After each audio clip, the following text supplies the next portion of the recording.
हाय। अगर मैं आपसे ये कहूं कि हमारा शरीर तो स्वस्थ रहने के लिए बना हुआ है और इसके लिए हमें कोई बहुत ज़्यादा प्रयास करने की ज़रूरत नहीं है, लेकिन सच में बीमार पड़ने के लिए हम बहुत ज़्यादा मेहनत करते हैं, तो आप सब सोचेंगे कि मैं ये क्या कह रहा हूं। जी हाँ, जहां हमारा शरीर और हमारा मस्तिष्क हमेशा हजारों बीमारियों से कंटिन्यूस लड़ता रहता है और शरीर के अंदर 700 से भी ज़्यादा डिफरेंट टाइप की एंटीबॉडीज़ और दवाइयाँ हमेशा बनाता रहता है, वो बीमार क्यों पड़ता है और क्यों हम ऐसे लाइलाज बीमारियों के चक्कर में फंस जाते हैं जिनको मेडिकल साइंस में इनक्योरेबल कहा जाता है और जिनके लिए हमें पूरी ज़िंदगी दवाइयाँ खानी पड़ती हैं। क्या इसका इलाज हमारे अपने अंदर है? जी हाँ, मेरा नाम है विनय शर्मा। मैं एक healer, hypnotherapist, past life regressor और एनएलपी कोच हूँ और आज के इस वीडियो में हम बात करने जा रहे हैं साइकोसोमैटिक डिजीजेस। साइकोसोमा, साइको का मतलब होता है माइंड और सोमा का मतलब होता है बॉडी, यानी कि माइंड का बॉडी के ऊपर इफेक्ट, और इसके ऊपर बेस एक पूरी की पूरी मेडिकल साइंस की ब्रांच है। हो सकता है मेरी ये बात सुनकर आपको थोड़ा सा बुरा लगे और आप ये सोच रहे हो hypertension, diabetes, cirrhosis, ulcers, asthma, migraine और ऐसे बहुत सारे shifting pains, depression, anxiety, panic disorders, ये सब बीमारियां हमने खुद अपने जीवन में बुलाई हैं। जी हाँ, हमने खुद बुलाई है और इसके लिए हमने बहुत सारी प्रैक्टिस और बहुत सारी मेहनत की है। और जानते हैं इसका कारण क्या है? इसका कारण है तनाव, स्ट्रेस। और इसीलिए मैं अपनी सभी ट्रेनिंग्स में मेरे पास हील होने आने वाले लोगों के साथ और अपने सेमिनार्स के अंदर अक्सर ये बात कहता हूं कि अपनी ज़िंदगी में दो चीज़ों को कभी मत आने देना, एक स्ट्रेस और एक स्ट्रेस का कारण। आप सभी ने ये मुहावरा ज़रूर सुना होगा, चिंता चिता की अग्नि है।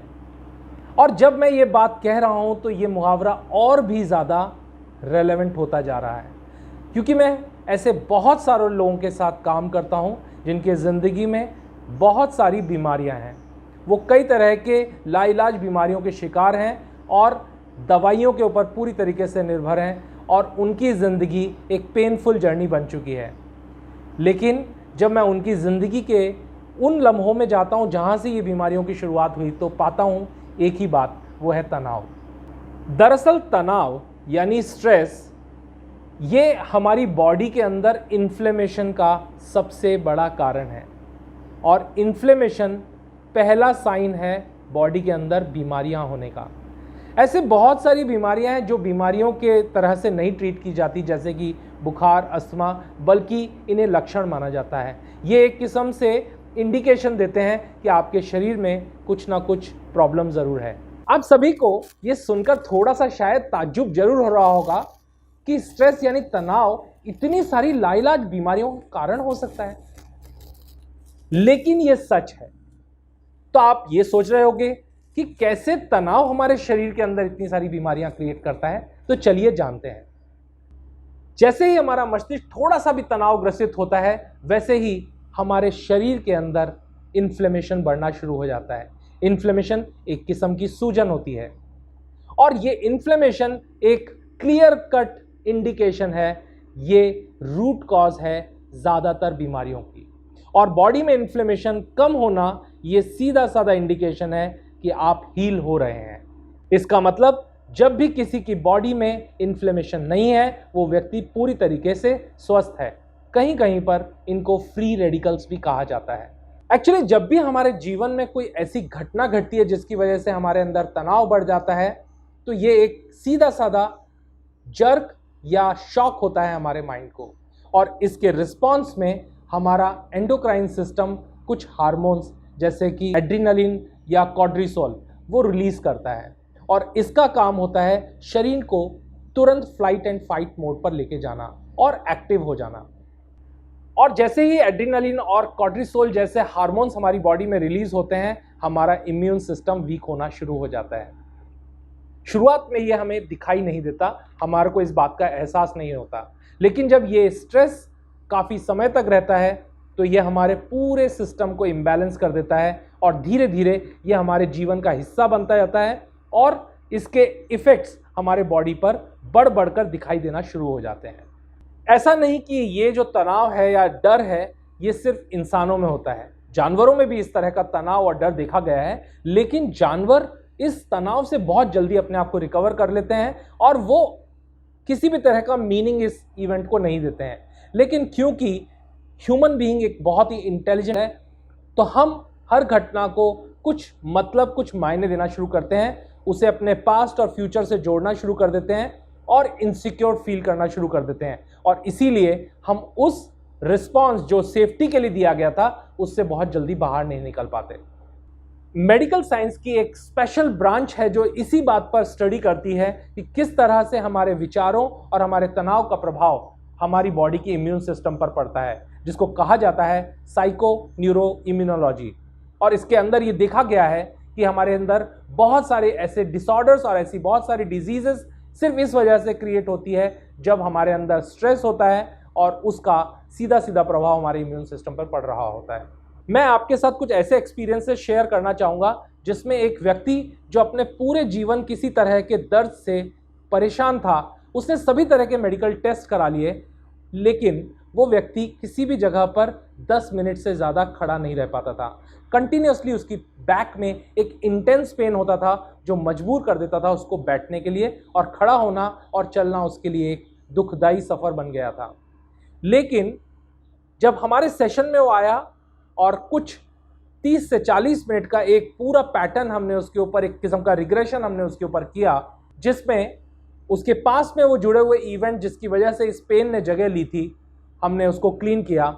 और उसके बाद कुछ दिनों बाद मेरी उनके साथ बातचीत हुई और उन्होंने कहा कि मुझे याद नहीं कि वो पेन कैसा था। माइग्रेन और बहुत सारे ऐसे शिफ्टिंग पेन्स हैं जिनका कोई इलाज नहीं है, लेकिन मैं ये कह सकता हूँ कि 5 से 10 मिनट में वो पेन ना सिर्फ डिसअपियर हो जाता है लेकिन हमेशा के लिए गायब हो जाता है। अगर आपको ये बात का विश्वास नहीं है, आप इस लिंक पर देख सकते हैं कि किस तरह से एक व्यक्ति का पेन जो सालों से माइग्रेन के पेन से परेशान था, कुछ ही मिनटों में गायब हो गया। मैं ये बात क्यों कह रहा हूँ? क्योंकि मैं बिल्कुल भी मेडिकल साइंस के पक्ष में हूँ। मेडिकल साइंस एक बहुत बड़ा कंट्रीब्यूशन हमेशा से देता आया है, हमेशा देता रहेगा, लेकिन एक अप्रोच का फ़र्क है। जहाँ मेडिकल साइंस में कोई भी लक्षण होने के बाद उसको दवाइयों के माध्यम से सप्रेस कर दिया जाता है, वहीं जब हम किसी बीमारी को उसके रूट कॉज पे जाके उसको जड़ से ख़त्म कर देते हैं तो बीमारी ना सिर्फ तब के लिए बल्कि हमेशा के लिए ख़त्म हो जाती है। अगर कहीं कोई आग लगी हो तो उसको बुझाने के हमारे पास 2 तरीके होते हैं। एक तरीका हम कोई फायर एक्सटिंग्विशर, और दूसरा तरीका यह है कि हम उसके फ्यूल की सप्लाई ही काट दें, और जब हम फ्यूल की सप्लाई काट देंगे तो वो आग ना सिर्फ उस समय के लिए बल्कि हमेशा के लिए बुझ जाएगी। और ये एक बहुत ही अच्छा अप्रोच है, क्योंकि जब किसी बीमारी को हम जड़ से रिमूव कर देते हैं तो ना सिर्फ वो उस समय के लिए बल्कि हमेशा के लिए खत्म हो जाती है। अगर हम स्ट्रेस की बात करें तो इसके पीछे 2 बेस इमोशंस हैं, एक एंगर और दूसरा फियर। ये दोनों ही इमोशंस बहुत ही लो फ्रीक्वेंसी इमोशंस हैं और हमारे शरीर के ऊपर बहुत ही नकारात्मक प्रभाव डालते हैं। इस बात का जिक्र एक बुक जो मैं पढ़ रहा था, लुई हे की किताब you can heal your life. इस बुक के अंदर आखिरी के करीब इतने सारे पेज सिर्फ इस बात को एक एग्जॉस्टिव लिस्ट प्रोवाइड करा रहे हैं जिसमें हर बीमारी के पीछे इन इमोशंस को ही बताया गया है। और इसको ठीक करने के लिए बड़ा सीधी सी बात है, आप लव और हैप्पीनेस से अपनी किसी भी बीमारी को ठीक कर सकते हैं। इसके लिए अगर आप अपने माइंड को हैक करना चाहते हैं तो इसके लिए आप एफर्मेशंस दे सकते हैं, और जब आप अपने माइंड को पॉजिटिव एफर्मेशंस देते हैं तो ऑटोमेटिकली वो आपके हार्मोनल बैलेंस को फिर एक बार ठीक करने में मदद करता है। एग्जाम्पल के लिए इसके अंदर एड्स, किसी भी तरह के acne, allergies, amnesia, anxiety, arthritis और बहुत सारी A to Z एक लंबी एग्जॉस्टिव लिस्ट है। और अगर इसमें आप कुछ इस तरह के एफर्मेशंस, जैसे मैं आपको एग्जांपल देता हूं, अगर किसी व्यक्ति के बाल बहुत तेज़ी से गिर रहे हैं तो ये बाल गिर रहे हैं, ये तो इसका प्रभाव है, लेकिन इसके पीछे एक बेसिक कारण है उनका अपना तनाव और उससे होने वाले प्रभाव।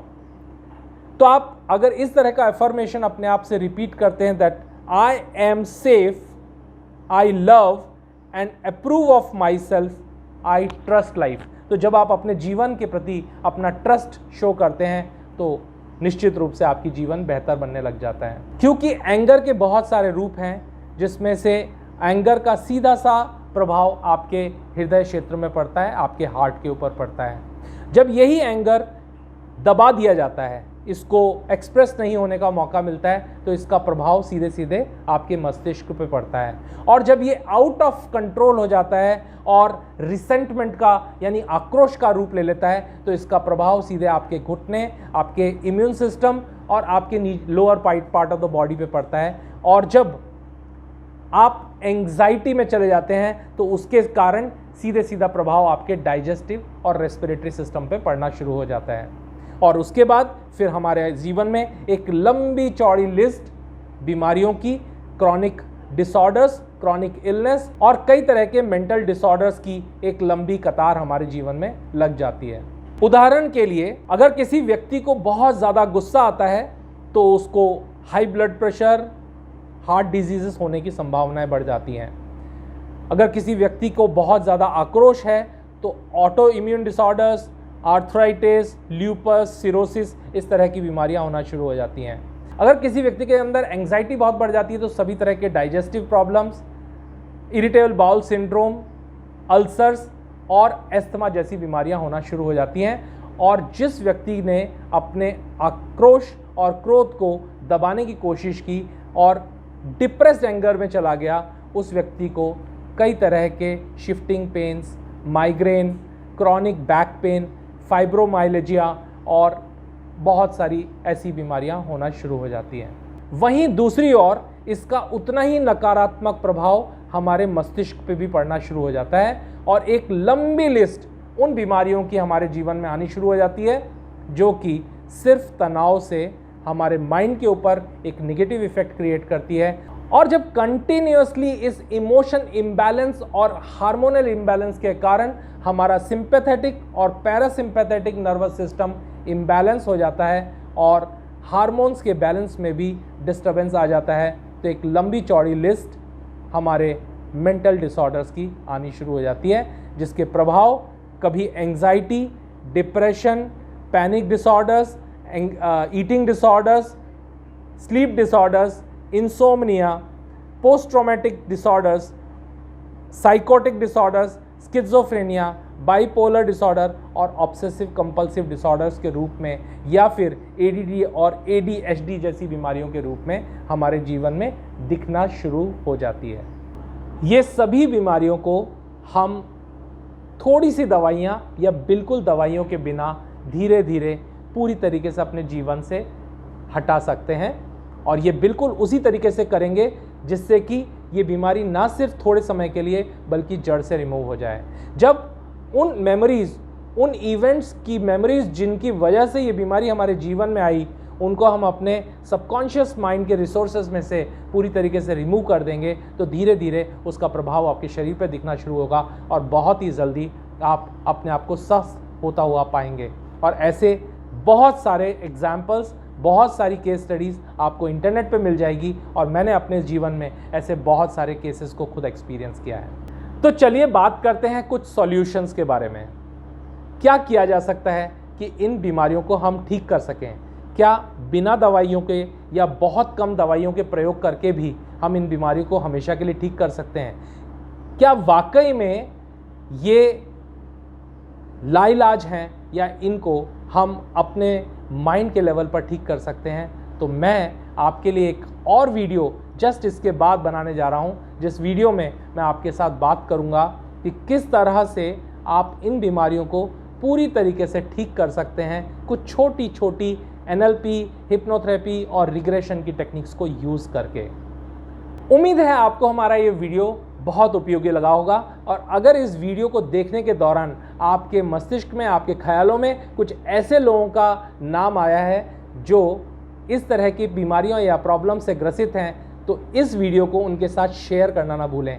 अगर इस चैनल पे आप पहली बार आए हैं तो आज ही इस चैनल को सब्सक्राइब करें, जिससे कि आने वाले और बहुत इंटरेस्टिंग वीडियोस आप तक पहुंचते रहें। और हाँ, इसके लिए आपको बेल आइकॉन को भी प्रेस करना होगा, जिसकी वजह से उसके नोटिफिकेशंस भी आपको समय समय पर मिलते रहें। ऐसी ही और रोचक और बहुत सारी इंटरेस्टिंग जानकारियों के साथ हम आपसे फिर मिलते रहेंगे। तब तक के लिए शबा खैर एंड गुड बाय।